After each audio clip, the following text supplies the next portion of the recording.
you there? On the memory? On 15th Street? No, I didn't go to that one. No. Good to see you.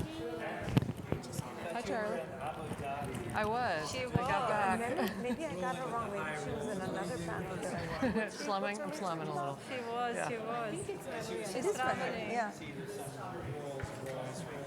That would be nice. It was NYU Abu Dhabi, unfortunately. So, yeah. Do you know? Yeah. Hi, good, how are you? We're good? No, Hi. Hi, I'm Anna Ziegler. Liz Phelps. Nice to meet Hi, you. Talha, to meet you. Hi. I'm a cryptographer. I'm Priya Natarajan, I'm a cosmologist. Hi, nice to meet you, Liz Phelps. Both of us are neuroscientists, and I'm a cognitive psychologist, too. So. Hi, I'm Priya. Hi, Tal. If I get up, will I I'm Anna. mess up my... Christina. Can we Yes. get up? I don't know if we can, because you can't get up either. Here. So, I can. reach. Okay.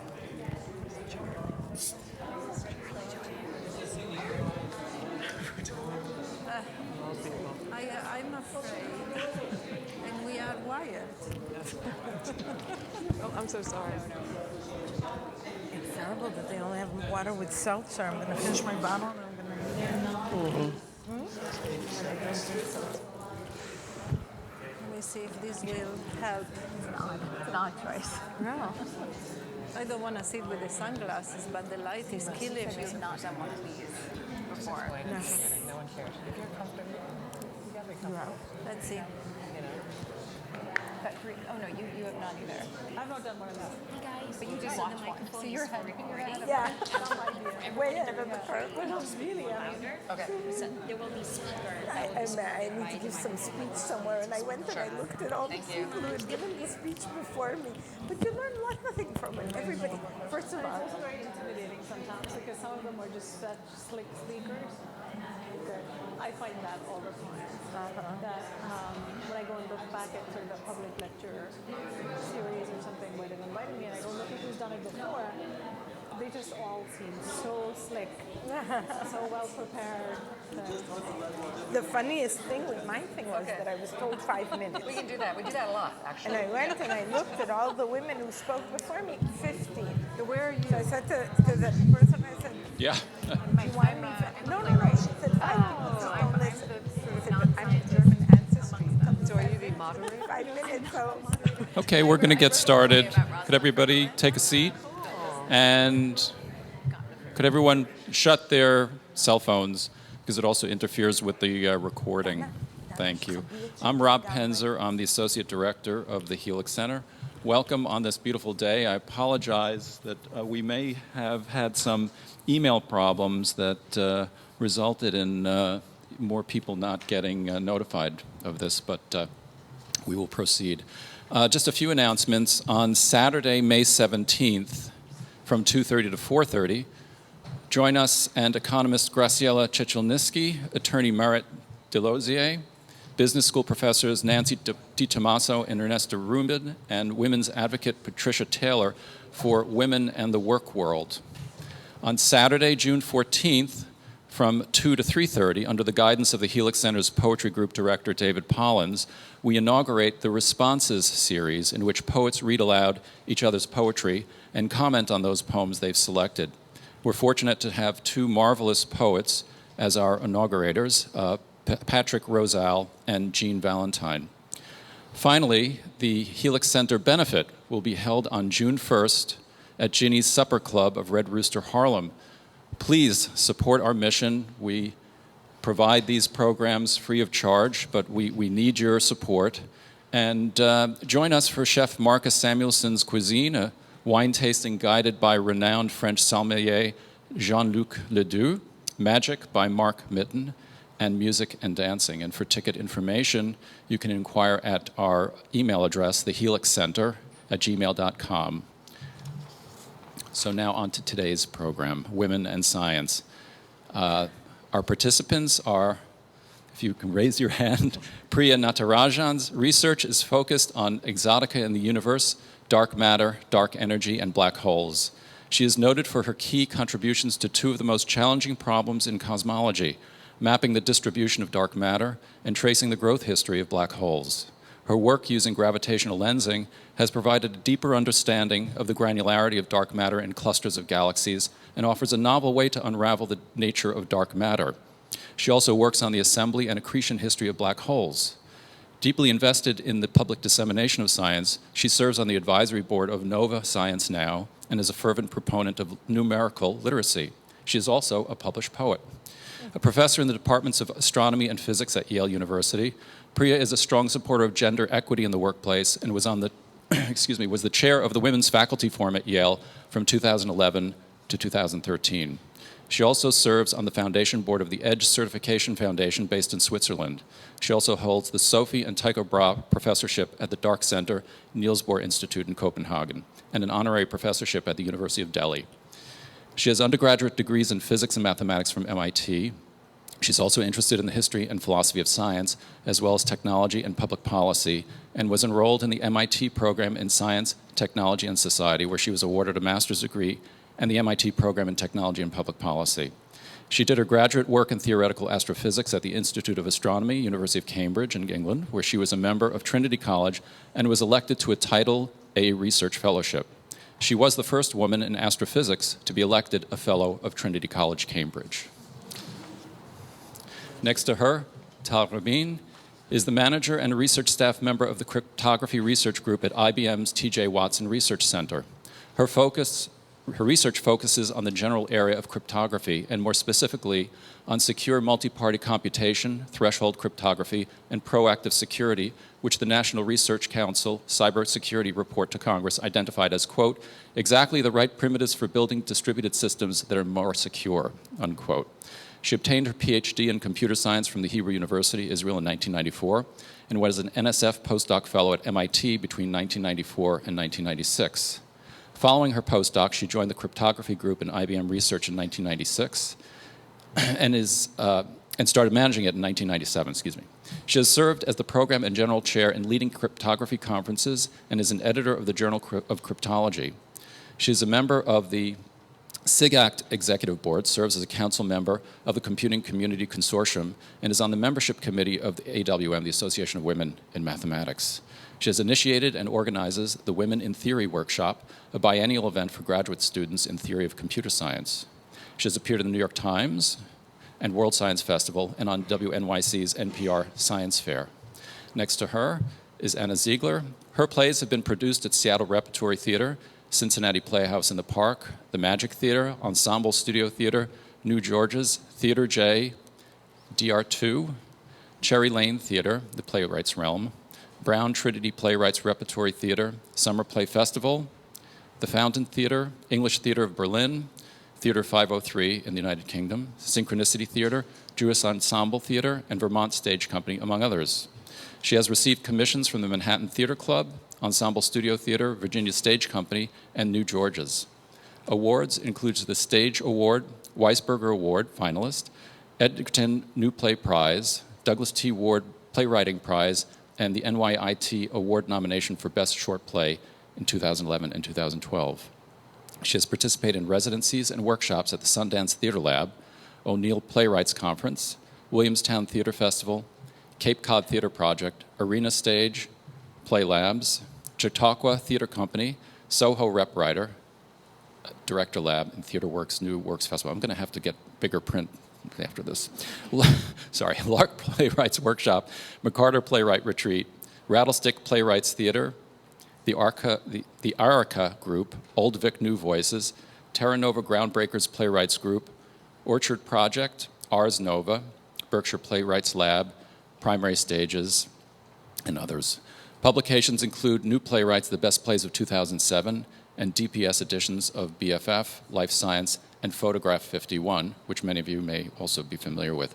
Film credits include a screenplay adaptation of Photograph 51, funded by a Tribeca Film Institute / Sloan Foundation grant. She received a BA from Yale and an MFA from NYU Tisch School of the Arts. To her right, Liz Phelps received her PhD from Princeton University in 1989, served on the faculty of Yale University until 1999, and is currently the Julius Silver Professor of Psychology and Neuroscience at New York University.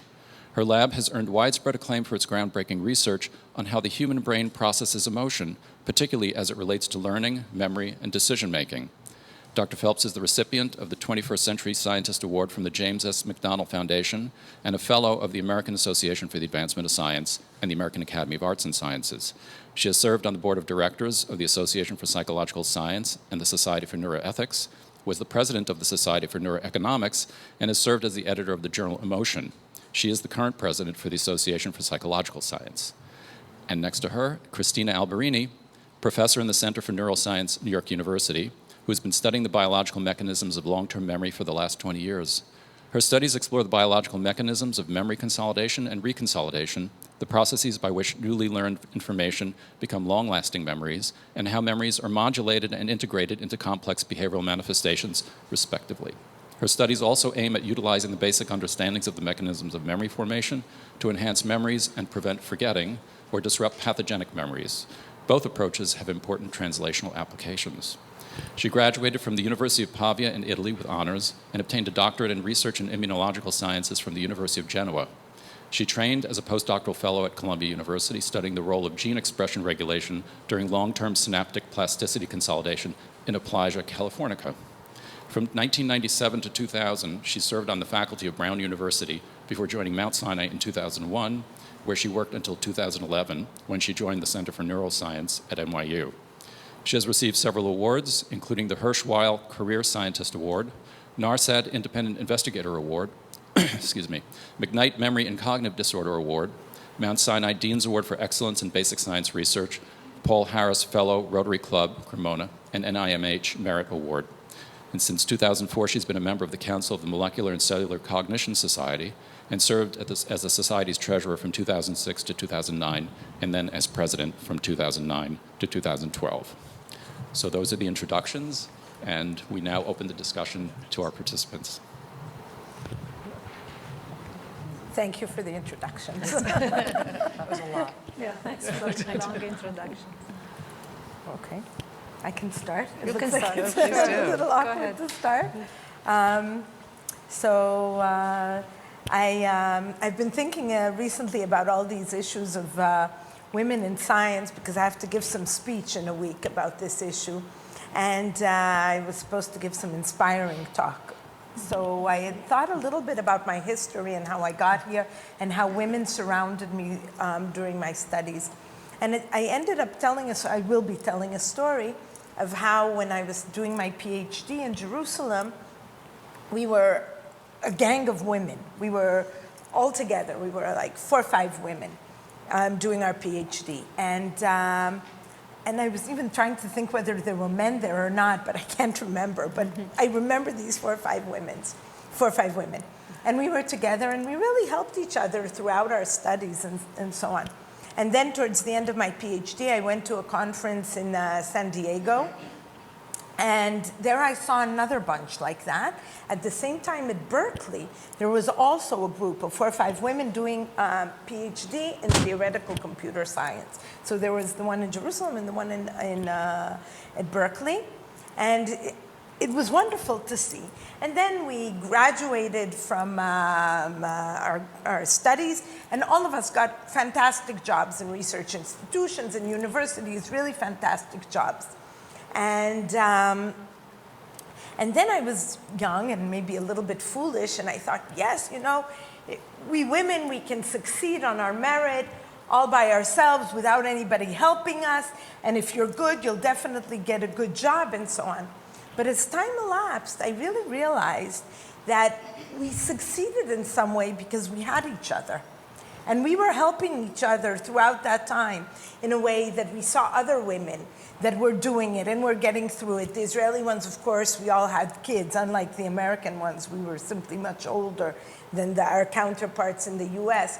But we went through it, and we saw, okay, even if you have a child, even if you're pregnant, you can still get through it. You can still travel. And we were really a huge support group.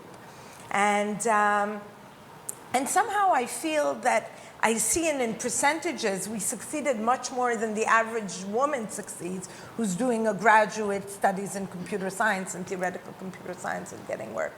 So I realized that somehow over the time that we need each other, and it's somehow for women it's harder.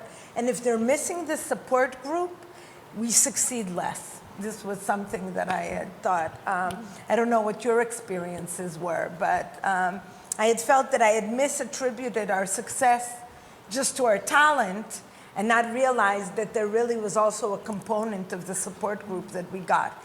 And men need a support group a little bit less. Also in theoretical computer science, the whole world is a support group because they're all men. There are so few women. Women in theoretical computer science are tops 10%. So, but I felt that it really helped me, and now I appreciate it. And I mean, I think, one of the things that I find these days, if I'm on a board or something like that, I'm almost always the only woman in the room. And when, especially if I'm on an advisory board, I always point out that I'm the only woman in the room, and that's a problem. And then the answer I always get is, yeah, I know there just aren't that many senior women, in our discipline, but the good news is, half of our graduate students are women, half of our postdocs are women. But then I always say, well, when I was a graduate student, half the graduate students were women, and half the postdocs were women, and now I'm the only woman in the room. And so I think it is the case that we're training a lot of women these days. But talking about support groups, maybe you have it at that level, but not everybody is getting the same opportunities going up, and being asked to do the same things. I imagine in your discipline, you get that a lot, think that, right? I realized that I often don't even notice That you're the only there are woman in the women room. because I'm so used to the idea of what normalcy is. Yeah. But thinking about sort of issues, I think there's sort of two things, right? There's the demographics, and then there's the culture. And I think the issue with the demographics is worrisome. They're interrelated, of course. And I think if you look at the data, for about 30 odd years, in many disciplines, not mine, but in a lot of disciplines, especially in the biological sciences, for example, you've had about 50-50 through this sort of metaphorical pipeline, right? But it's progress up the pipeline that seems to be really problematic, and that's where culture intervenes, and it's culture with big C, right? I mean, it's our communities, our professional communities, culture, nurturing talent, support groups, mentoring versus sponsoring, all of that. And then culture with a big C, which is the outside world and stereotyping and expectations and all of that. I think that has changed. There has been progress, but I think it's just too slow. It's just been too slow. And I think one of the problems has been that I think a lot of the debate has gotten mired in the issue of whether women are capable of doing cutting edge science or mathematics or abstraction. I think that's a completely pointless debate, because what we do know is that our own sense of sort of stereotyping and expectation that culture offers bigger impediments that we're fully aware of. And we now know from all these wonderful studies, and there was a study by colleagues of mine last year, which was really quite disturbing, amazing and disturbing at the same time. This is a study by Moss Rakusin and Joe Handelsman, which showed that both men and women are biased. So if you look at a resume with a male name and a female name circulated to people looking to hire biology lab assistants. We're not talking of faculty, we're not talking, this is a summer job. And it's clear that both men and women faculty were biased against young women. And were biased against not just hiring them, but offering the male candidate a higher salary, but also not wanting. The thing that was most disturbing for me was the fact that they were less likely to want to mentor the younger women, sort of help them improve their resumes so that they could do better next year. So I think that the fact that culture intervenes in this very huge fashion, I think is much more constructive to talk about that than to get mired in, are we hardwired and can women do this or not do that? I just think that's not a very constructive debate. But I leave it to those of you studying psychology and the brain to. Well, what's interesting about that Joe Handelman study was that was a replication of about 50 experiments that have been done previously. The only difference between the study she did and one that someone like Madeline Heilman, who's at NYU's done over the years, is that they asked scientists. Right. You know, as if scientists think they're immune That's because they're objective. from, you know, right. standard Because they're implicit educated, bias, right? because You know, No, they're objective. you Yeah. see. And because Economists they're are the worst, educated and actually. we're better in the ivory towers. Right. We're much and it got a lot. I mean, I'm glad it got a lot of attention because it's an important issue, but it's an old finding. Yeah. You know, that now we've just replicated with scientists. Absolutely. That, you know, we have these very subtle implicit biases that, and, you know, no one's immune to them because we all grew up in the same culture, whether you're male or female. You know, it's not like I grew up in a culture where all the scientists were women, you know. You know, you're not immune to those things regardless of who you are. By the way, the point that I found shocking, the point with the mentoring, I agree with you, that was really horrifying because that's a stepping stone towards other thing, and I'll mention another research that I thought that related to that. But the fact that the women were the same as the men. That wasn't shocking to me, though. I mean, I always hope that, and by the way, there was just, I heard on NPR another research done recently, not just about gender, but also about race, that black faculty are not more responsive to black students and so on. So it's across the board. It's not just that women are failing. But with the mentoring issue, in the past, there was a research which I saw, which I thought somehow related to this point, that they did a statistical examination of how many papers women have in science and in nature. And their percent of the papers was much lower than their percent in the population. Okay, so let's accept that their percent is 20%, but at least let's hope that they have 20% of the publications in these leading magazines, but journals. But this was not the case either. Their percents were lower. And they were trying to give all kinds of explanations of why this happened. But I always felt that the reason was that when the woman comes to the advisor to start discussing what problems are possible, what she could work on, and so on, the advisor will never give her the problem that has the potential of being a nature or science article. That they even aim lower when they're giving them the research. And because that, they can never go as far. It's hard for me to say because I'm not in these areas, so this was just my assumption. In my area, it's slightly different. You also have to go and find your own problems. So you can't blame the advisor. But I think that when it's a lab issue, it's much more that the advisor hands the problem, and that even is not done on an even keel, that the women will not be offered the better problems to work on. Was that the New York, I think it was a New York Times article, maybe at Yale as well. that's right. Yeah. This was With so by long Louis ago that I don't Yeah. remember the details. It was about an undergrad at Yale. Was it undergrad? Undergrad, this was yes. Who wanted to recently. be A woman who math. was dissuaded. Yeah. This was recently, I read that one, but what I'm telling you is something that Okay. I heard maybe 10 years ago Okay. about research in the beginning of the 2000s. But you know, I mean, there are these studies that Yeah. also show from, I think it was in one of the Nordic countries, probably Sweden, where even funding, there's gender bias in who gets funded. If you look at, and this was in medicine, that you know women tend to be less successful in a systematic fashion, And who gets controlling for everything else. and who gets invited to write commentaries in Science and Nature. Nature, yeah. As well. So after, sorry, one second, I just want to say, after the Summers thing, then at MIT they put a commission in place, which I forgot the name of the woman who headed it. Nancy Hopkins. Right, and there she even found that women have less lab space. Right. That everything is constrained for women. And of course you have less lab space, you can have less students, you can do less research, it's continuous. Well, the nice thing I like about the MIT report, and I think that was before Summers, they were complaining for years and years and years about, years. And to MIT's credit, they finally did what any good science institution should do. They got the data. Right. I mean, it took, years and years and years of women scientists at MIT complaining, with this kind of subjective things that you always hear, like, this person gets a little bit more because they got this article and you only had that article. But of course, we all know the way these things work. If it was the genders were switched, it would have been, well, they got that article and you only had that article. Shifting sands, right? Exactly.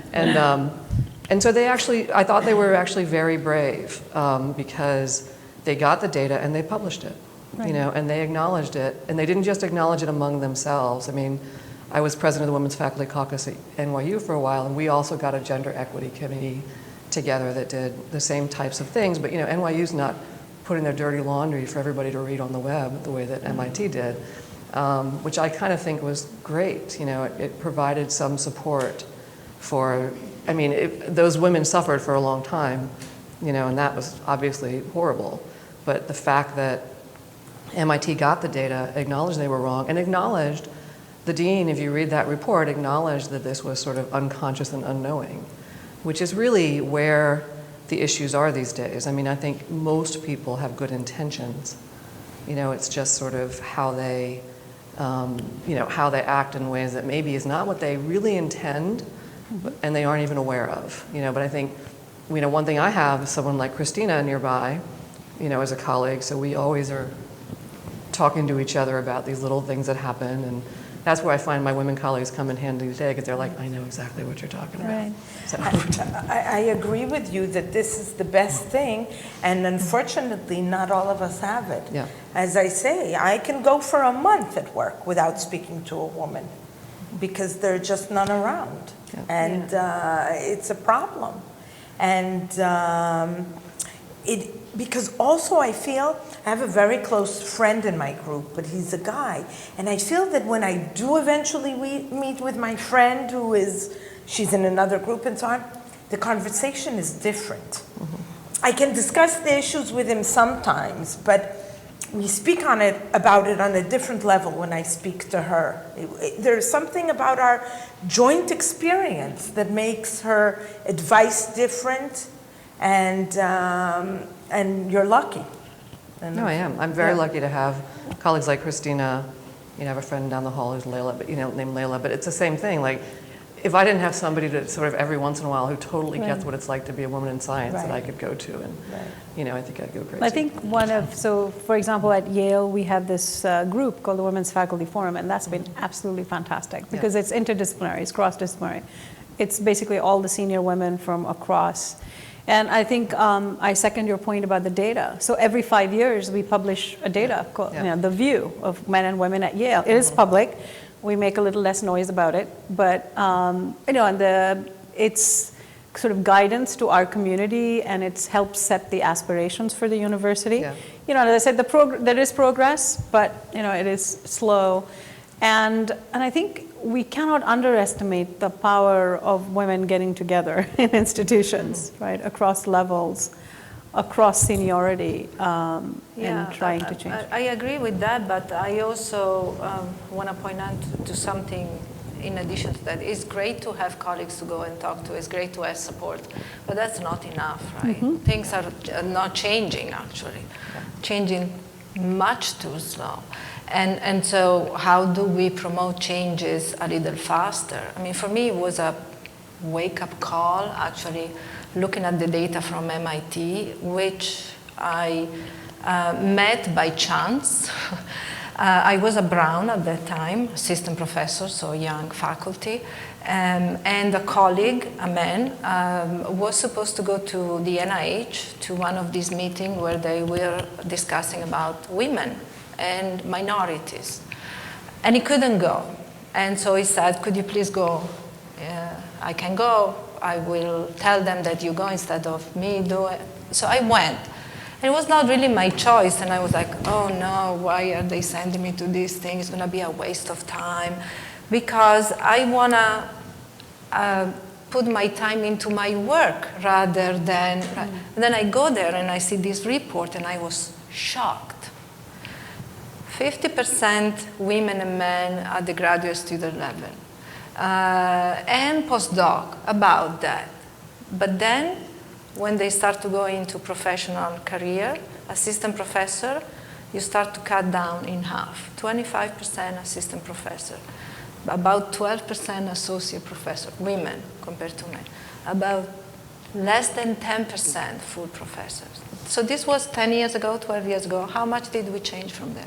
If I look at our department, same. It's a problem. When I was at Yale, I was the junior faculty member in psychology. Peter Salovey was one of my colleagues. And this was before Peter got tenure, right? So when I first got there, he got tenure while I was there. there were no senior women on the faculty. And then half of the junior faculty were women. And we're sitting in the room someday, and we bring this up as a, and they say, one of our senior colleagues said, well, we'd love to hire, a good woman faculty. We just can't find any good women.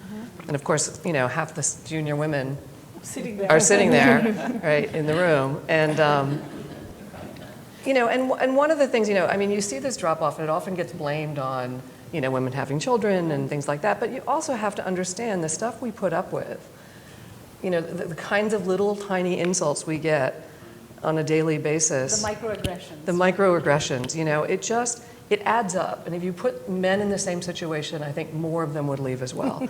Right, and it's not the case, right, that there aren't family issues and stuff, because women tend to have less support for those types of things as well. But it's also the case that, these things do get to you unless you're unbelievably confident. And confidence is something that often is lacking in young women scientists. There's some beautiful work by a woman named Buju Dasgupta who's shown that, if you, women who are in women colleges with more women professors in STEM disciplines have much more sense of self-efficacy. They actually do better than the male students. But how well they feel they're doing, whether they think they could have a career in it, whether they think they're capable of doing it, has a lot to do with whether they have female professors. Right. So it's not just the case of, you need women to, you have to be confident yourself. That actually comes from the environment that we create, which is another reason to really think seriously about who we're putting out there as your examples of women. But Peter is an interesting case, because Peter's a social psychologist or a clinical. And I think this was a time when Mazarine was there too. Mazarine and I are old friends, yeah, we collaborate. And but he knows this world well, so he's in an interesting situation to be a university president who Absolutely. really knows about, implicit bias and the subtle effects and these, subtle environments that you create that make it easier or not so easy for women to promote. So We're very hopeful. We're very hopeful Yeah. that now that he's at the helm, that the pace of institutional change is going to be much more rapid. I want to say 2 points about this thing. So first of all, I agree with you that the discussion whether we can do science or not is not that important. But I'm one person that I don't think that women and men are the same. I do think we're different. And don't start asking me how I think we're different, because it's slightly unimportant. But on the confidence issue, I think there's no question about it. If you look at averages, women are not as confident as men are. I hear my colleagues speaking at conferences about their work. I would never use the superlatives that they use about their own work. I would never use it about my work. I even once had an incident that some guy was talking about his work. He still didn't mention what it was. And I was thinking, what work does he have that satisfies these descriptions? Turned out it was a joint paper. But I would have never used these things. So I think that we do lack in our capabilities of self-promotion. I think it's a little bit of how we are and what we are. And I think if I look around at one of my women colleagues, they definitely are above the curve in their confidence and so on. So in order to survive in this world, there is unfortunately a selection happening based on personality, and I'm sure that we're losing great scientists. But I don't know if it's personality. I think it's the environment we create. I mean, if you're an undergraduate and you're just trying to figure out, am I any good at this, and all you see are men, and you don't identify with any of them, and you're not getting the extra support. I mean, I think that is her environment and not just her personality. I agree that the question of role models is huge. That's not an issue, and I think that, for example, in computer science, we need to pass some hurdle, and we'll have like a slightly exponential growth for a slow time. It won't bring us to hypersense, but I think if we have a bit more, there are women who don't see female professors at all due to the percents in the universities. I agree with that. But I still think, when I'm looking at the women who have survived, like a person like me, I would definitely say that I do not lack in confidence, okay? And anybody who knows me would say that as well. But I have to tell you that I'm not like the guys. I see it, even on these little things. Each of them, they think that they're the best. I don't think that I'm the best. I think that there are people around me who are very, very talented. And I would never, but these guys, if you ask their inner self, they think they're the best. Right, but you know, They might not say it out loud, but they think it. And I We don't know. I've had a few say it, so I definitely think that, so that is one point that I wanted to touch upon. But I want to go back to your point about change and how do we bring it about. And I am a person that I believe that we need to take active measures to improve these things. And it's a two-edged sword. I don't think that it's a great solution, but I think we don't have another solution. I think that things actively need to be awarded to women. And not for a second do I think that we'll be lowering the quality. I think we'll be fixing for the biases that the people who are awarding the things have. Because all these things like But you know, before we go there, I think a more radical way to do that is just to shift the idea within our communities of who a successful scientist is. So I believe that it might be more fruitful for us women to not buy into the sort of male notion of success, the male notion of the presentation of the self, all this self-promotion, whatever. Make a break and say, well, there are different ways to be outstanding scientists. You don't have to talk yourself up all the time. And I think that shift in culture will be much more, will have more staying power. I agree with you as an end goal, but I don't agree in the order because I think that our percents are too low to impact to say this is what a successful scientist is. I think we first have to increase our numbers a little bit, and then we can start and change the culture to say, look, this is also success, this is also good.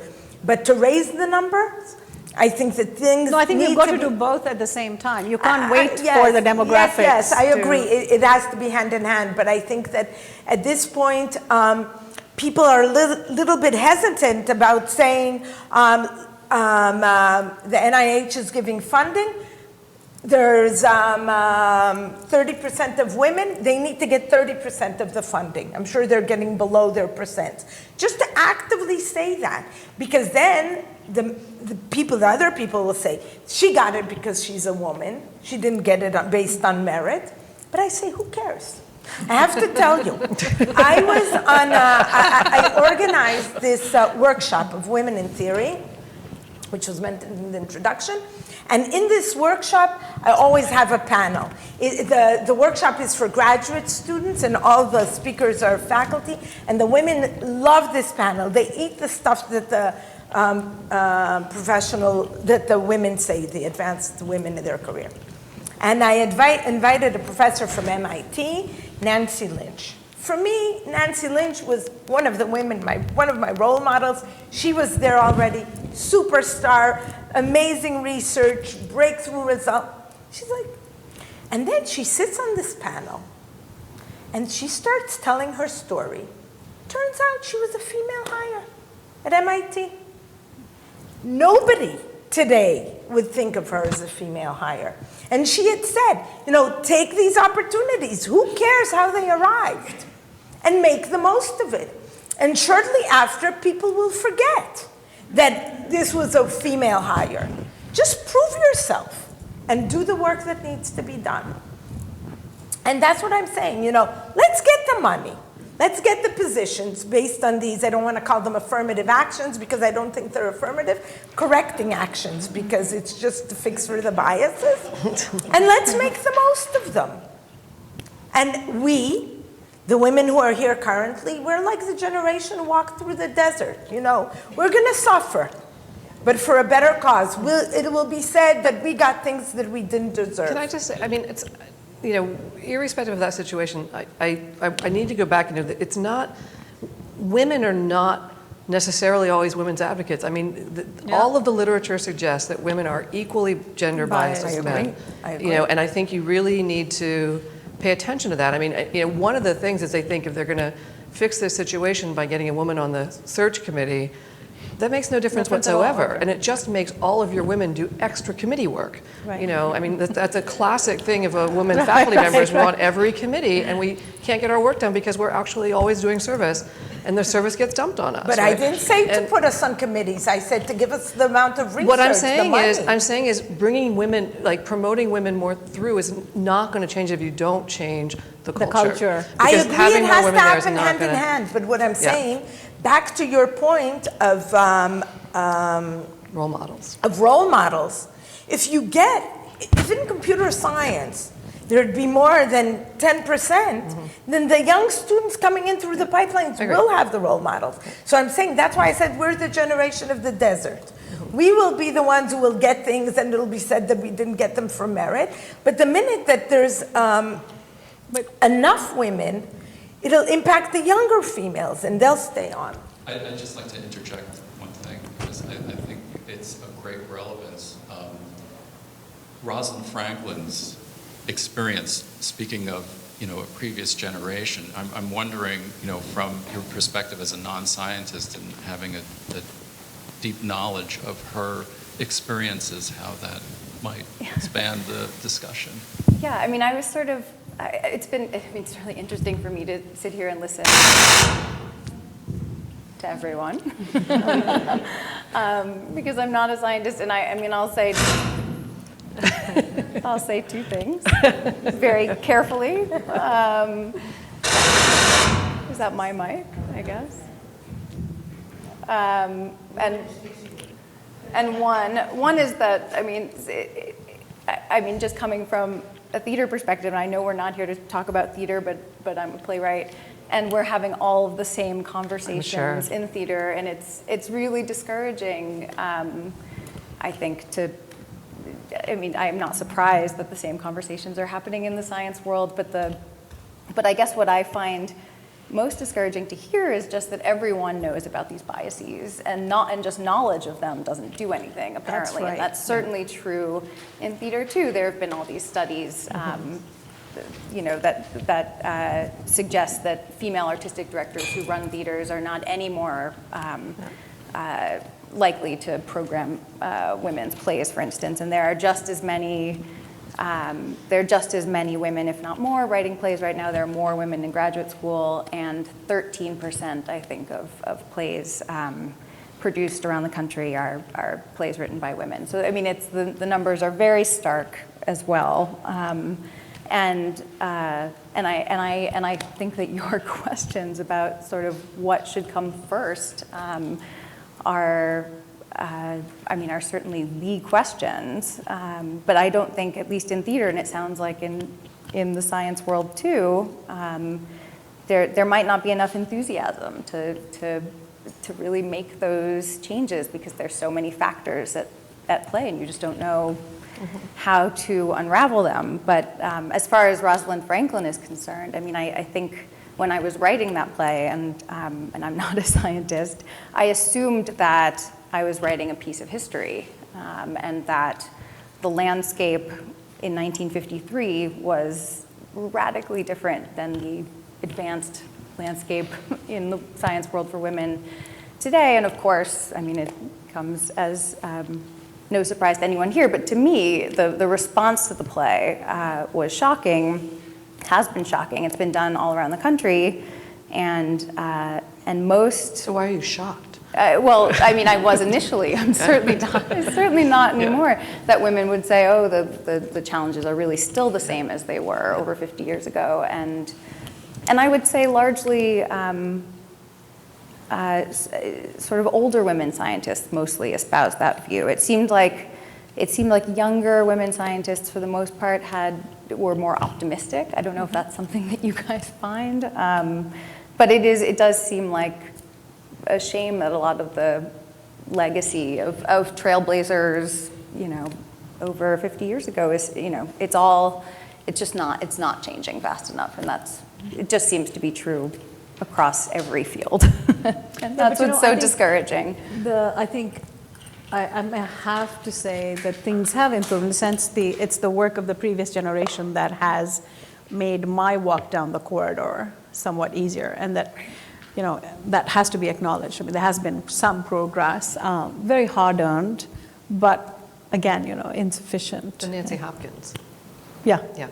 I have to say about your point that maybe people who are a little older feel differently. I was being interviewed on, for the New York Times, and I was 10 years younger than the other women researchers. It was Jill from Columbia, I forgot her name, and Marie King from, she's a biologist from Washington, never mind. Anyway, they were all, and April, Elena Aprilia from, but they're all like 10 years older than me. And we were all discussing, and then I was the most optimistic in some sense.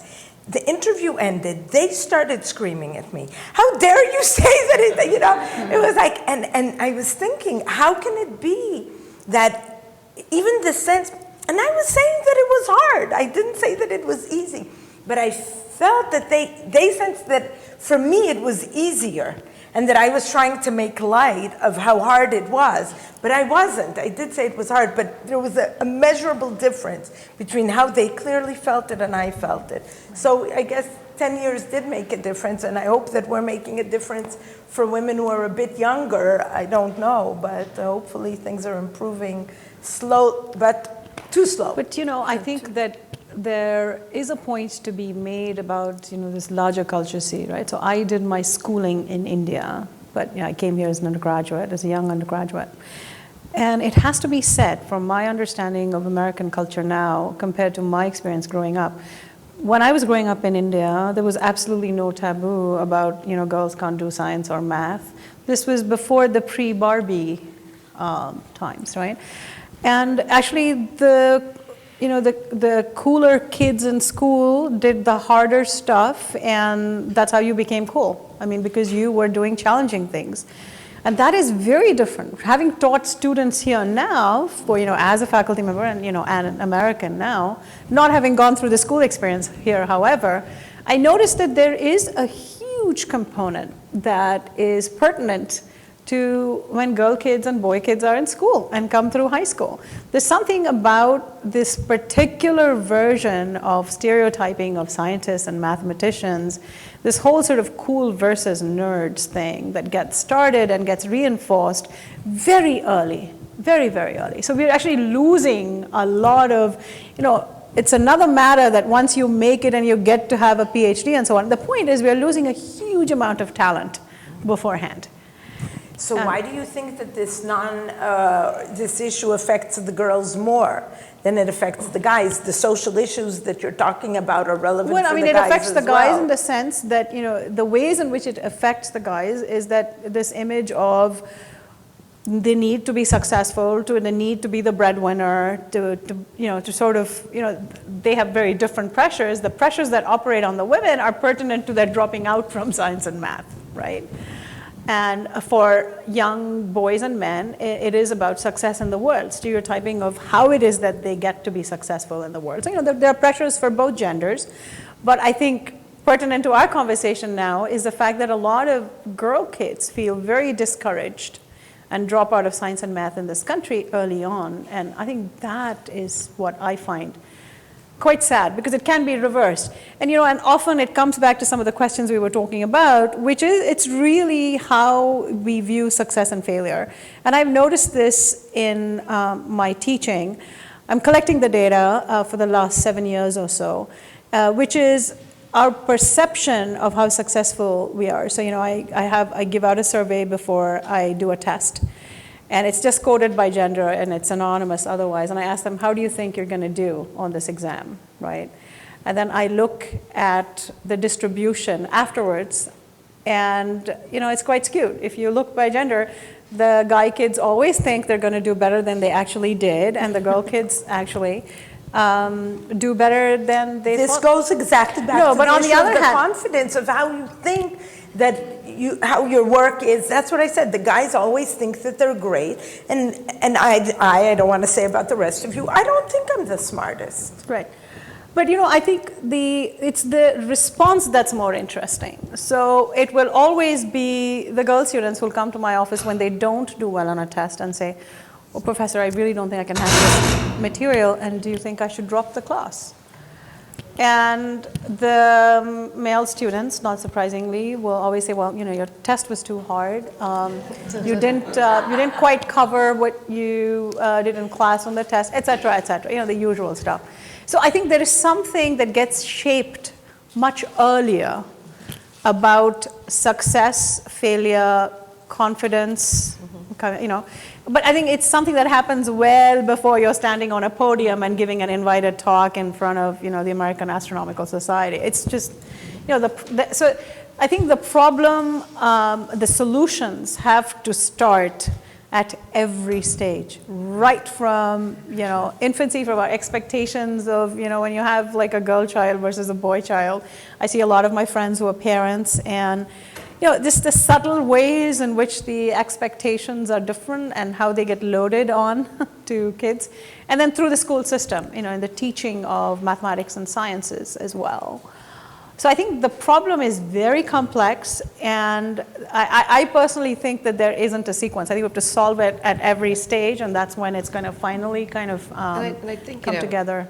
I'm the president of the Association for Psychological Science, and one of the things that I'm trying to do as president of the society, we are this society of scientists that study bias, and produce the science on bias. And interestingly, we haven't been evaluating ourselves, So that's, that's actually been my one initiative, because you're only president for a year, about what you can do is actually just start to get the numbers, much like MIT did. But I think one of the challenges we have as a science who studies these things is, we've been very good at documenting. We've been very good at documenting implicit bias, the type of studies that, Joe Handelman did, which have been done in lots of other contexts. And we haven't been good at coming up with solutions. And I think that's actually a fault of our science, is that, we can't, documenting is obviously the first stage of anything, and knowing what the problems are, and knowing where the issues are. And I agree it's at every level, and you sort of need to decide which level you're going to work on. But we also should, as a science, be able to produce some great recommendations. Right. And we haven't done a very good job. The one recommendation that has come out of all of these resume studies, which isn't usually used, is to decide your criteria for hiring before you even look at an application. Because what happens is your criteria shift depending on whether it's a male resume or a female resume. All right. So decide have real criteria for promotion and real criteria for for hiring, like what you're looking for in this position, before you ever look at an application or before you even have the information to evaluate anybody. And that seems to reduce somewhat this bias. But nobody follows that. But having said that, we haven't gotten a lot of other good ideas that the science would say really works. And I think that's a fault of our science, is figuring out, we're all sort of conjecturing on how we're supposed to fix this. And the truth is, the psychological, the study of psychology, the experimental study of psychology, is the science to help answer those questions, and we haven't done that. So about the solutions, I didn't really mean to say that we should prioritize and so on. The truth is that what I believe in, that we have to shoot in all directions. Exactly. I think you may be able to give some good recommendations, but I think that we really don't understand completely the source of the problems and what's driving everything. And because of that, we should try as much as we can. So I know that on my personal level, I try to do various things. I go to schools to talk to students, and I talk to women. I go to elementary schools and high schools, and I do this workshop. In my hiring practices, I'm aware of these things, so I always pay attention that I'll have a female summer student. If I'm on a committee, things that I organize, I try to do that one of the speakers, at least out of the bunch, will be a woman, so I pay attention to these things. And I think that maybe what we need to do is just to raise our level of attention and say, everybody, don't wait for instructions. Do locally whatever you can do and try to improve. And maybe that will cause somewhat of a change. Yeah, I just wanted to respond a little bit to, I think the work that's come out of psychology has been fascinating and fantastic. The only thing I really worry about is that, if ultimately, I'm worried that we may get a little paralyzed, because if ultimately all of us are biased, then That's that, right. But there are some very interesting solutions interventions, little nudges, interventions Well, that... even just being, probably one of the best interventions. It's just being aware that you're... It's just being aware that you're not immune. That's right. That you are not immune. I am a woman in science. I'm not immune to gender bias in science. Right. Right. And knowing that, and individuals who are aware of the fact that these things are subtle, they're based on a culture. It's not a personal. It's not about your beliefs. It's not about your morality. Yeah. It's based on the fact that you grew up where these were your role models, right. And these are the stereotypes you learned, and that's gonna seep in little ways that you aren't necessarily thinking about, whoever you are, and being aware of that actually changes your decisions. So I think this is really, just even discussions now in search committees, having them read about implicit bias, thinking about it as they're doing things. I've been in faculty hiring committees where they'll be like, well, she hasn't published anything without her advisor. How do we know it's her ideas? I'm like, we don't hire anybody who doesn't publish with their advisor, ever. Why? And I get calls saying with a male student, did you have anything to do with that? And then I get calls with a female student like, did she have anything to do with that? You get it all the time. You see it constantly. Right, but I think if you're aware of it, you would never, when I point out to the NIH grant officer who asked me if I had anything to do with my own work, how sexist that sounds, he's horrified. He realizes in a second. Right. But the point is that, even even if you're aware, Liz, it seems like you have to be persistently made aware all the time because your job's never done, right? I agree that other people, if you aren't thinking about it, but somebody who's pretty well versed in this, you do kind of just all of a sudden make that, every time you write a letter, think about it, right? Think about the decisions that matter. And I think just even having that, in a search committee, a conversation in a search committee before you start, it does change people's thoughts about things. It does make a difference. But I think people have a hard time accepting the fact that they too are biased. May be biased. Right. So on top of all these things, as I said, I think we should do everything. Everything that's mentioned should be done. And of course, these things are very important. But I also think the decisions should be made that are just operational, that you have no room for deviating. For example, with funding. Any field that has 25% women, 25% of government grants are going to go to those women. And then there's no room for deviation. They're going to have to choose a woman to give her the money. And I think that these things will help. First of all, it will help because we'll have the money. And then it'll also slowly enable these women are going to have students. I found, by the way, that any guy who's ever worked with a woman has changed his perception. That these men, because if the woman was good, they see it differently because there's nothing like a close-up example. So you see that those men are better. So a woman, she'll have a lab, she'll have more money, she'll have male students. These guys will change their opinion of women. They will grow to be heads of departments and so on. And they'll have a different, so it'll seep in some ways, just making sure that we get our fair share of the resources at any given time. But how do you persuade people to make that happen, I guess? It seems like the rules, laws. Right, but who is you have to advocate for promoting them and enforcing them? It just seems like even the most progressive people in various fields want these things to happen, but then don't actually enact any. Right, and that's why they won't be making the decisions. Operational the decision's going to come from some governmental office. Right, we're giving the NIH this money for each field. Here is the percent that goes to women. But I think part of the reason why this is not simple, definitely in academia, and there may be similar things that operate in other creative fields like yours, Anna, is that there is this notion of a meritocracy, and a shared understanding of what is excellence. And I think that's the tension. The tension really is that if you do anything proactive, you are doing it at the expense of a meritocracy and excellence, right? No, I don't agree that we're going to be losing on the excellence. This goes I'm not saying we are losing. I think that's the fear for people. It's a two-edged sword. And that's why I said, we're a generation that we will need to suffer being told that we got it just because there was an allocation. I can live with that. I have no problems. I do my research. I'm happy with what it is. I'm confident about what it is. And if this will make things better for the next generation, then I think we've gained something. No, but I mean, what you saying is exactly you adhering to the definition of the guys, what they said was I'm not saying, excellence. I'm just saying that that's the problem. This is not my opinion. I'm just saying that the tension comes because the people who are currently in power see that you are diluting excellence if you make an allowance for proportional representation. Okay, right? so you have to This is not my opinion. Okay, so you're talking to these people who just make the decisions, okay? It's not, when you're in the department, this is money coming from the guy's pocket and going into the girl's pocket, and he's unhappy and he doesn't want to do it. But I'm talking about governmental administrations. You come and you tell them, you're biased. You give them the whole discussion that she's saying. And you show them that they're going to make these decisions in a wrong way.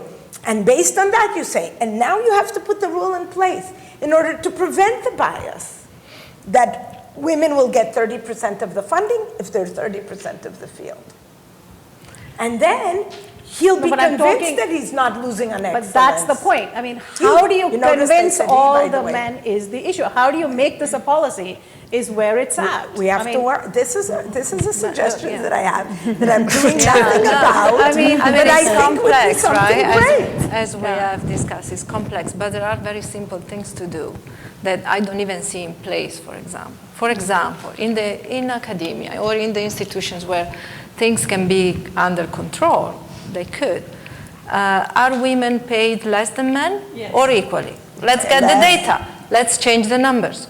Are they in more committees, less important committees? Let's get the data, let's change the numbers. This is easy. It should have been done yesterday. Or day before. Let's hope it's going to be done tomorrow. We have the numbers on those at NYU. I mean, they are being done at NYU. And? Right? Yeah, they're done at Yale. Yeah, I mean, when they first did this, there was a big discrepancy between, I mean, we have a gender equity report. There's a big discrepancy between pay. And so the university, over the years, has, tried to make sure that becomes less so. Where the discrepancy is at NYU right now is a lot in the promotion rates. I was and going the to say time to another promotion and things like parameter that. that can be For us controlled. too. Exactly. Yeah. So for us too, that's the challenge. Yep. And the challenge is... But that is responsibility. Those are people. The problem with NYU in terms of, just because I know the data at NYU, there aren't enough women in science to get good numbers. That's really the issue right now. So we have very good numbers for the humanities and things like that. There just aren't enough women in science departments to have anything more than examples here and there, so we can't actually do a full analysis. To look at systematics. To look at things systematically. So the numbers are too few in science to look at any systematic discrimination, whereas in other departments they were able to do this type of stuff.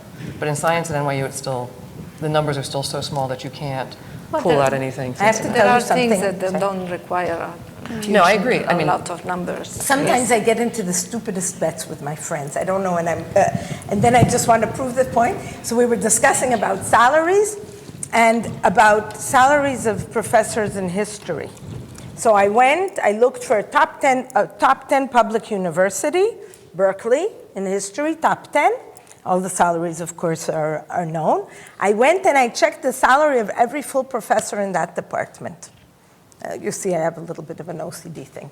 So anyway, I go and I look, and I don't remember. First of all, I was shocked that people in history could make $203,000 a year. I was impressed. Anyways, so I start and I look at the salaries of all the people in this department.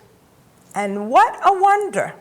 The bottom 9 salaries had 7 women, and 1 woman had a salary higher than that.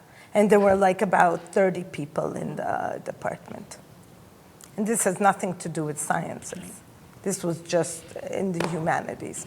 So we know we're not doing well. That's not even a question. Those things can be easily fixed, should be. You would think. So I wrote to the women to 2 of the women in the bottom 7. And I asked them, can you explain to me what's going on here? Is it an issue because you're less senior? Because I don't know anything. You know, I took a list from the I department. don't think they know. They probably don't know why. They didn't answer my emails. They didn't answer my emails. I think a lot of institutions are trying. Actually, in fact, I must admit, Berkeley is an exemplar in many ways because it's a public university. So they have a vice provost and this amazing woman, Angie Stacy, who's been looking at the data and trying to equalize. But I think part of the question in institutions like mine, for instance, is the lack of transparency for some of this data. Exactly. And the reason I think this is important is that the same culture of lack of transparency propagates to promotions and tenure, right? So I think this whole, we sort of touched upon this idea of shifting criteria and what the real criteria are and how you evaluate people. The biases that sort of creep in there, those are even hard to quantify. So because we don't actually have the statistics on, how many women are actually put up for tenure, how many get it, don't get it, why, et cetera, et cetera. So those are things that we should all definitely push within our institutions to learn and understand and diagnose much, much better. So recently, I was involved with this Swiss foundation, this group called the Edge Strategy Group, where they've been working so far on trying a very clever, cute idea in the corporate world. So what they do is they look at, they are devoted to pay equity, basically gender pay equity first, the same work. And what they do is they look at institutions, corporations, and they look at employee survey data about how much they're getting paid, their satisfaction, whether they're supported, mentored, et cetera. They look at the HR policies that are, pertinent to that group, and then they talk to the CEOs, people in the C-suite about, how is it going, how are the promotions going, and then they'll do a triangulation to look at the consistency. is the perception of the employees in alignment with the policies? And they find these huge gaps, and it's a real diagnosis for companies. And so we recently got a grant from the Sloan Foundation to adapt this methodology for the university setting, and Yale ran the pilot. And what was amazing about it, as at Yale we've been collecting the data. The Women's Faculty Forum has been collecting data for about 14 years now. So we understand what's going on in our universe probably as best as most of the universities that think a lot about these matters do. And this one pilot immediately sort of showed us, pointed out what the problems really are and what, and especially in the promotion and retention of women. The fact that there is a lack of transparency about expectations of what it takes to get promoted, how the evaluation is done, even once the expectations are laid out, and then what really happens. There's a real gap and mismatch in this, and these are the things we absolutely need to bridge within institutions. Talking about what are the things that we can do, and I think we all have to be pushing from within as well. Part of, so at NYU we have a women's faculty caucus. I was president for a while, but part of the problem is it takes so much work. Right now, we can't find anybody who wants to be president. I was going to say, and it's because it's just been so much. So a bunch of us ex-presidents of the Women's Faculty Caucus are kind of forming a committee of people to run it, but it takes so much work to go and nag the deans and do. It's not compensated. It's not compensated. It's just another committee that you're on, and you have to be persistent. And it's just and the burden falls on us too, right? I think that's the one thing that has been interesting in astronomy is that there is a growing group of powerful men who have gotten on the cause and who are calling out these things within the community and institutions. So for example, with speakers at all the major conferences, if the list looks out of alignment with the membership, a lot of men have become really important spokespersons for these issues. We are going to go to the audience for questions. I just wanted to ask something from you. You said you were first in Israel before you came here. And I have never been to Israel, but I have heard that, for example, women are a lot more active in the army, and women are involved teaching men about how to shoot rifles at some of the training facilities. So is there a different, because in terms of looking for causes, the psychological causes everybody knows about and talks about all the time, but in terms of societal causes, is there a difference between the way women succeed in various fields, including science, in Israel compared to the US? Okay, so it's a little bit of a long answer. So first of all, things in the Army have changed drastically. When I was in the Army, I was assigned to a unit. I was bilingual. I spoke both English and Hebrew. And it was a unit that needed translators. But when I got to the unit, the female officer there told me, no, only men translate. You're going to go and learn to be a secretary and learn to type, which, by the way, turned out to be the best thing in my life, because they went to, and I learned how to blind type in English, and you know how much we all use computers, the best asset ever. But I didn't know that in 1980 when I joined the Army. I wasn't so happy. I didn't see the future. So the Army itself has transformed drastically since I was there now 34 years ago to now. Women now are involved in positions like you're saying, but they're all educational positions. Women teach how to operate the computers on a tank, how to, the systems in a plane. They do a lot of things, all theory. There are very, very few women in combat. So the Israeli army and any army, I'm sure even the American army, where women, I think, are slightly allowed in combat, I'm not exactly sure what the situation is still extremely chauvinistic. There's no question about it that the army is not an equalizer. And I can tell you a little anecdote just to exemplify this thing. My sister is the dean of her law school in Israel, and she was put on a committee where the head of the committee was a high-ranking officer from the army, one level below the chief of staff. And there were 4 professors on the committee, a professor from Tel Aviv University, from Haifa University, and from Jerusalem, and my sister. And they were interviewing people. And every time that a person would come in, he would say, this is Professor Cohen from Jerusalem, this is Professor Levy from Tel Aviv, this is Professor Smolansky from Haifa, and Sharon. Every time, she said that every time a person would come in, that's exactly what would happen. So in some ways, and people from the army are very influential in politics, in companies. They're considered to be very, of course, leaders, no wonder. So they play roles in these organizations. So the biases do carry over from the army. And I would say that women we have the same issue with women in the sciences, in the departments. You look at deans of schools in the sciences, very low percent. In my area in computer science, very, very few women faculty. I would say that the Technion, which is a leading institution, 2 or 3. I think I left Israel in 1994. Until last year, they didn't hire a single female faculty in computer science. So that gives you an indication things are not good. So I wouldn't say necessarily worse than here, but I would say that there's an issue. One thing that I do have to say is that Israeli women, due to financial situation in Israel, they need to work.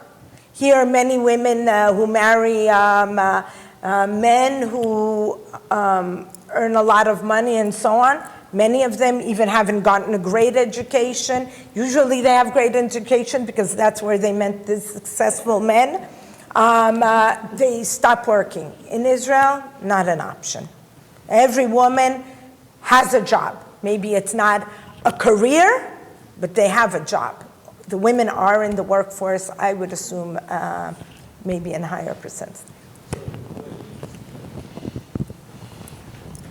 Interesting article in the Times a couple of weeks back that even at the high school level, the perception of results in math. Yes. You know the article. But please repeat, because I don't. The interesting thing was, I'm sorry, I'm horrible with names. Our friend here from astronomy noted a lot of women, actually girls in high school, panic at math, even though their score, it was exactly the phenomenon that was talked about coming in, the guys scream the test was too hard, the girls say I want to drop the class. But this was in high school. At 75, a guy was going to try harder, the girl was looking for a way out. This is cultural. Now I grant you I came from a high school where that was unacceptable, but I think we were the rarity. Is the problem beginning it's clear the problem begins that early.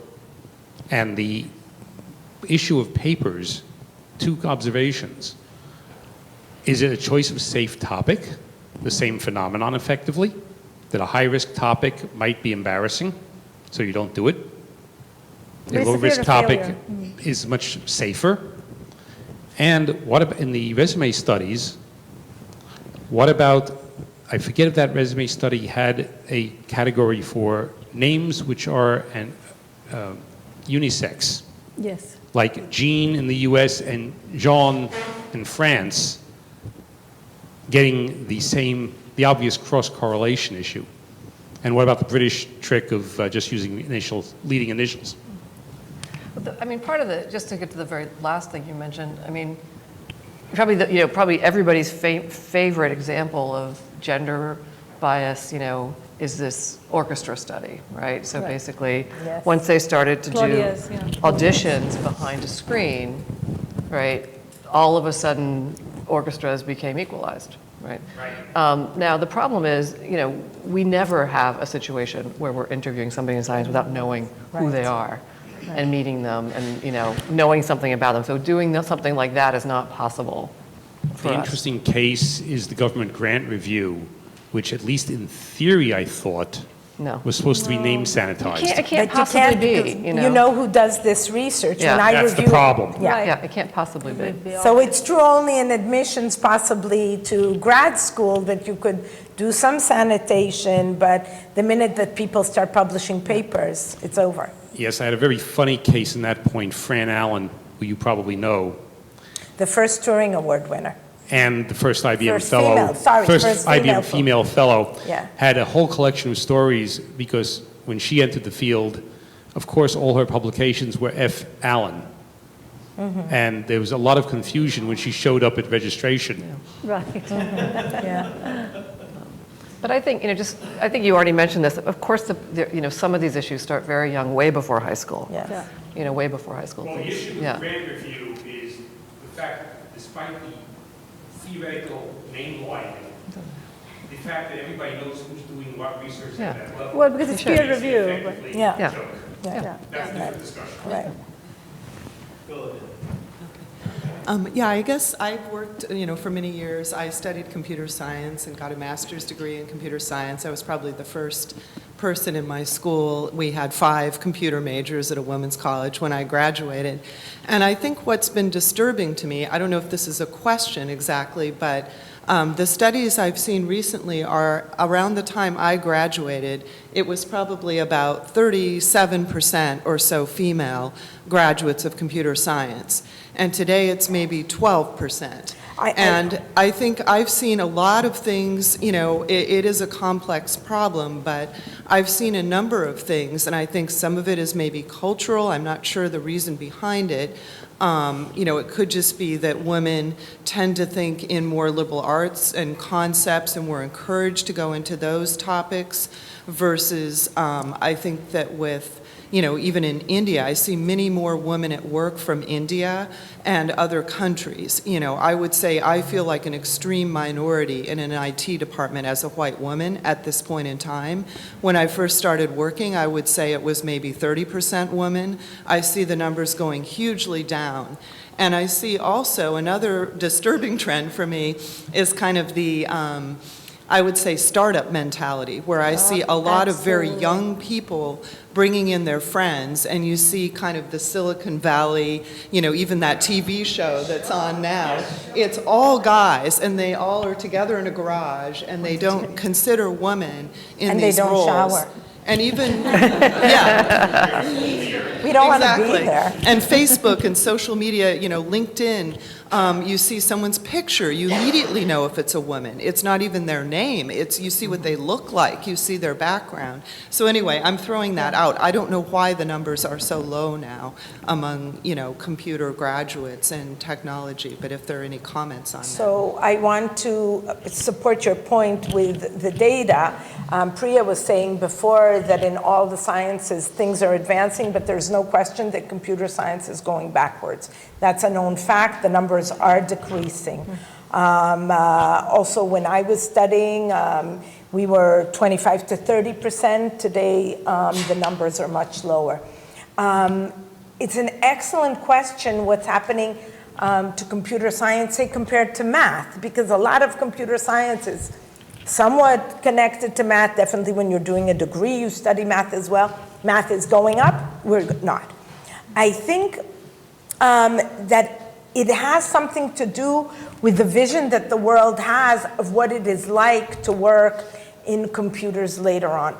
But the truth is that I'm baffled by it. Okay, so the environment maybe is very male-dominated and goes by the male definition of how things should be and so on. But so many of these startup companies do things that women should be so happy to be doing. They relate to social issues.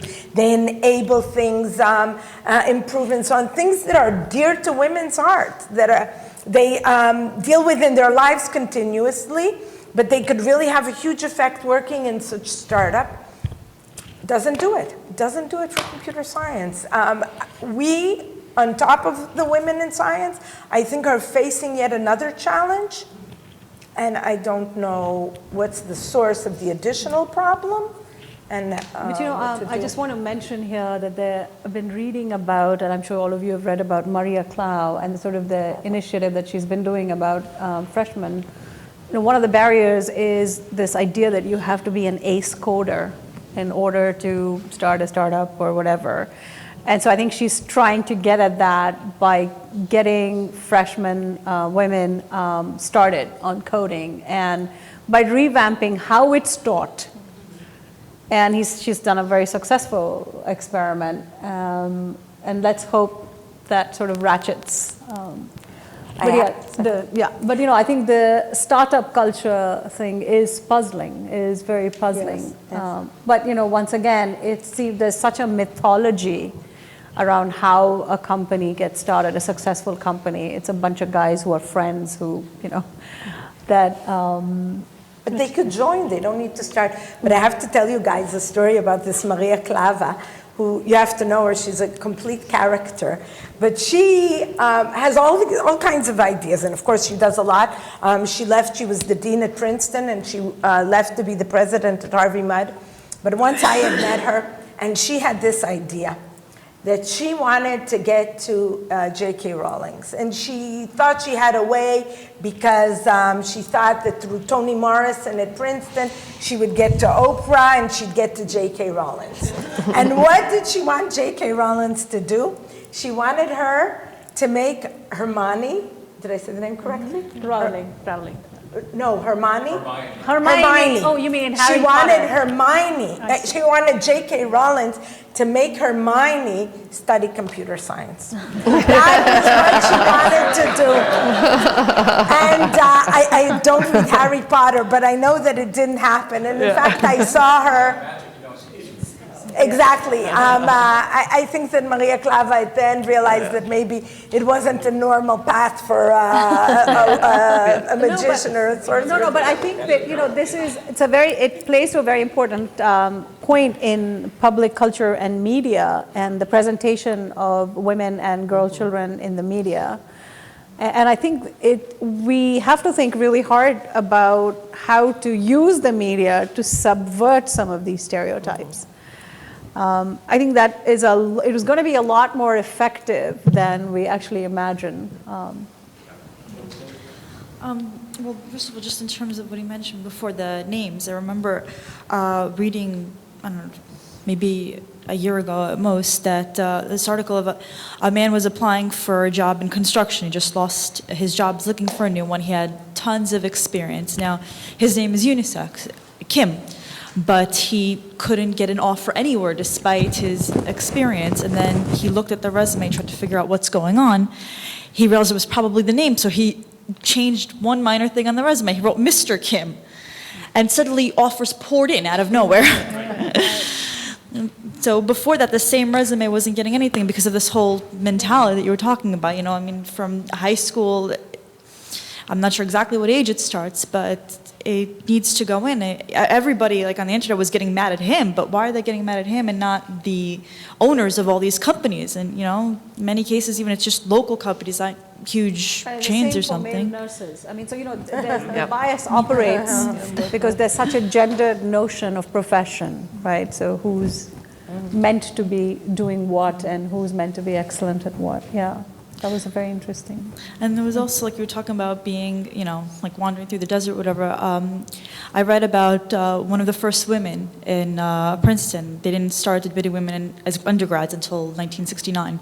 And she said that when she was in an economics class, the professor said to the 3 women in the class, "I don't know what you're doing here. I'm not going to call on you throughout the semester." And he stuck to it. So you had in academia people doing this, and then in the workplace. I mean, where do you start to rehabilitate society?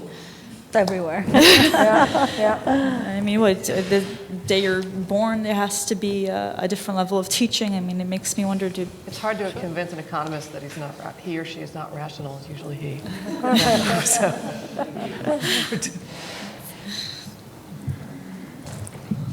Hi, I teach at a community college.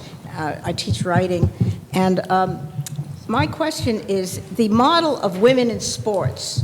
Right now, you don't have to feel that you're an athlete to play soccer. Your kid, they have teams in every junior high school or high school. There's a culture, but 50 years ago, 40 years ago, they wouldn't let women on a tennis team because they thought it would give them a heart attack. So what I'm asking is, to what degree have the women in science started efforts to make doing science, however that means, whether it's from the point of view of cooking or looking at women, biographies of women in science, it seems to me that has to happen from grade 2. And I wonder, so that the culture then, the expectation is not such a rarefied expectation. And also, you haven't really talked about class in relation to these access.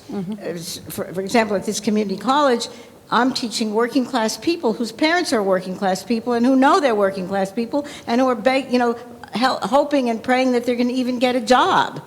Or so that where's the access of science? How is science inserting itself into the popular culture other than through the great discoveries, the stars, and the screw-ups? Right. So actually, my field, I think, is doing some very interesting, innovative things. And one of the projects is something you must have all heard about, this notion of citizen science, getting citizens involved in the doing of science, all age groups.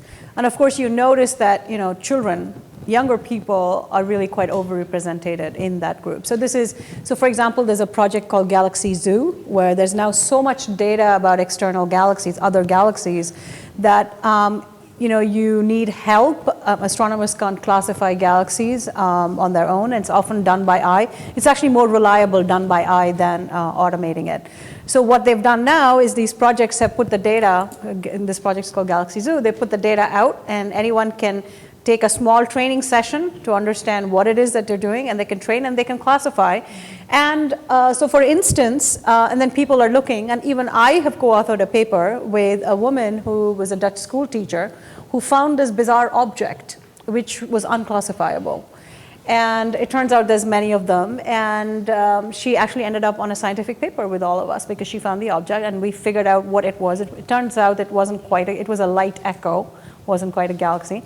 But I think astronomy is trying, and I mean, and it's trying not as self-consciously as it's just sort of opening up science, not with the view of the gender, but really access. There are people who do not have the access to get into educational institutions where they can get started on science, either high schools, they don't go to good enough schools, or because of economic barriers. I think there's some effort, but there really isn't as much work from what I can see on class and the intersection of gender and class. But all of these things are very fraught, right, in terms of access to admissions and affirmative action, and all these things are quite fraught. But I also think the notion of socioeconomic status is one of the reasons why we have a lot fewer minorities populated, if you're looking at Black Americans, for instance, because there's a correlation between race and socioeconomic status here. And, I have great students, but, they don't, you have to feel somewhat comfortable financially to invest in a career where you're not going to really make a salary till you're 40. Right. And so I do think that actually plays a bigger role in some of the racial differences we see, in science, which are profound. Mm. But and also the sort of uncertainty in the career. Also, there's uncertainty as well. Yeah. And the fact that you have to move, right? Because, this is pertinent because it makes a difference to women as well as socioeconomic status. Yep. It deters people who feel that they don't have the freedom to indulge. They see this as an indulgent career. So most of my students who don't come from somewhat wealthy families will go to medical school instead of going into science. Yeah.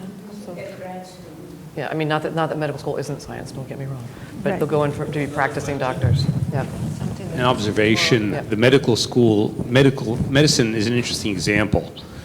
There have been a whole bunch of comments made, both autobiographical and statistical, that even though med school classes enter at 50-50, pediatrics has become almost a female preserve. Right. And surgery, even 40 years after women broke into surgery, is highly hostile in many cases. And the anecdotes that I've heard people tell me, and I've seen in print, are the worst of frat house hazing I've ever heard.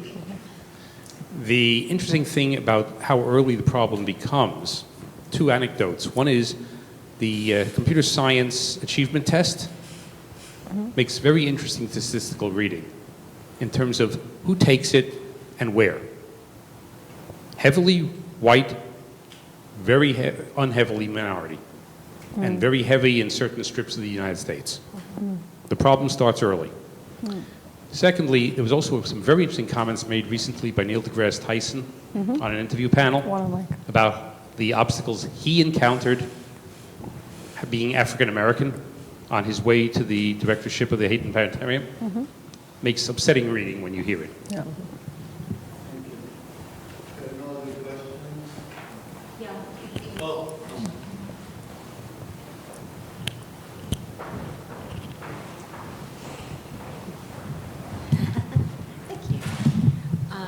First of all, I'd like to thank you very much for having this talk. I think it's very, very important and very germane to all of society, not just women in general. I'd also like to say that a lot of the younger men, and this is sociological, it is not anyone's fault, a lot of younger men seem to be more interested in what women, having women as a part of their whole career as opposed to the secretaries or the receptionists or the whatever. I'd like to introduce another little thought in there, and that's women as they age. I was thrown out of a job in 2009, like a lot of other people were, and I'm a paralegal. I have been for many years. And there were no jobs. They need their attorneys, they need their secretaries, they don't need paralegals, because everybody does those jobs. When there's a lot of money around, they use us because we are very important. We do a lot of work that both of those other careers do. But in the meantime, I got thrown out of a job. So I heard about, my father had been an electrical contractor, and so my love of math came from him and my mechanical abilities. And I heard of a training course, a pre-apprenticeship course called NEW, non-traditional employment for women. And it's not an apprenticeship program, it's a pre-apprenticeship program to help women get into the unions. And we were expected, and I got in to the pre-apprenticeship program, and we were expected to carry enormous weights. I carried, they showed us how to carry sheetrock, which a lot of buildings are made out of and a lot of things are made out of, and it's about as big as I am. And I was taught how to carry it, and not just pick it up, but I mean actually walk around with it and things, and carry huge toolboxes full of, all kinds of tools and, all kinds of things. So it was just amazing. And also, I was taught incredible math. I have amazing math skills because of that. And I went to private school. There's no reason, a private girls' school, there's no reason why I shouldn't have learned it there. But that was in the old days when, I also had nuns, and some of them were in retirement or nearby there, and they sort of like kept them around. And that's fine, that's what happened. But in the meantime, I lagged a bit in my math skills. But given that background, here I am, over 40, and starting a new career in that sort of thing. And the other thing that they introduced was the idea that we have to really mind our own businesses and not talk to people, and men or women in the unions, because they'll get at us. They're trying to get our spots, and they're trying to get rid of us, and so it's like this amazing development of explanation of the culture, and it was very different than how I was taught, and living as a paralegal and things like this. So it was just a very interesting education. I think if we wrote screenplays about that sort of thing, it would change things, talking about the cultures. I think The Big Bang Theory is great, except the women are stupid, most of them.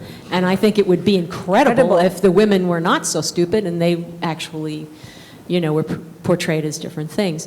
But women as they age, I mean, I can write a screenplay. I'm actually trained now to write a screenplay because I was a theater major in college, and which is great, but I went more for the arts, even though I loved science. I really loved science. But I did go into the arts because I loved that as well. And it fit my personality a little bit better for some reason. So now I write screenplays that do that. But what do we do for older women? When I went to that construction school and could not pick up that 61 pounds without throwing my back out, and was never retested, even though I worked at it, I was never retested, and they didn't want to hear about it. I said, okay, now what do I do? So I talked to someone who was an engineer, a woman engineer. And then I went to Cooper Union and talked to the people over there, and they were like, oh, look at your background. You'd have to work too hard. If you're going to do anything, you should be a mechanical engineer, not an electrical engineer, and that's going to... So what do we do for people that do want to go into it? I mean, young women, yes, let's get them involved. It's important. It's important to help them get that leg up. And men, and young boys, young men. But young women especially. But what do we do for the older women that want to enter the force, except saying, sorry, honey, I'll read a nice book about it. It's like, it's not the same thing. So I'd like to see what we can do about that. I have an answer which you might not like, but in my area of computer science, not only older women have a problem, but older men have a problem. Okay. This is a young field. If you're not in your 20s or your 30s and you get laid off, you have a problem also if you're a man in computer science. So at least in this area, I don't think you're going to find a good answer, because it's not only women who are struggling. No, but I think coming back to your point of retraining older women and possibly men who have interest in science and math, but somehow didn't enter the formal pipeline. Yeah. Personally, I think that it's obviously tricky whether and how you could join the workforce, even if you did get trained. But one exciting thing that I think is happening that we've all probably sort of registering now are the MOOCs. So you can get trained, you can learn, and then if you find a new passion, then you can find a route back in. So these massive open online courses, which are free, available on many platforms, there's some excellent courses in mathematics, every field. And so I think that there's room now for possibly people who did not discover their passion for science or gave it up early to either have to a kind family or do something else. to do something, some way of, it may not be the quickest way to get a job, but it's a way to sort of grow your passion, and then if you're serious, you can probably find a route back in. Wouldn't you think? Yeah, I think one of the challenges is, like I said, most people, assistant professors, I think now you get your first NIH grant on average like at 42. Right. So this is because you've gone through graduate school, then you've gone through postdoctoral training. That's sort of like when you're just getting going in some of these disciplines. It's pretty scary. I went through quick, so I missed that. But that's where we are now today. So it's a little bit hard, to have a traditional career in science, given that that it takes that long to even get.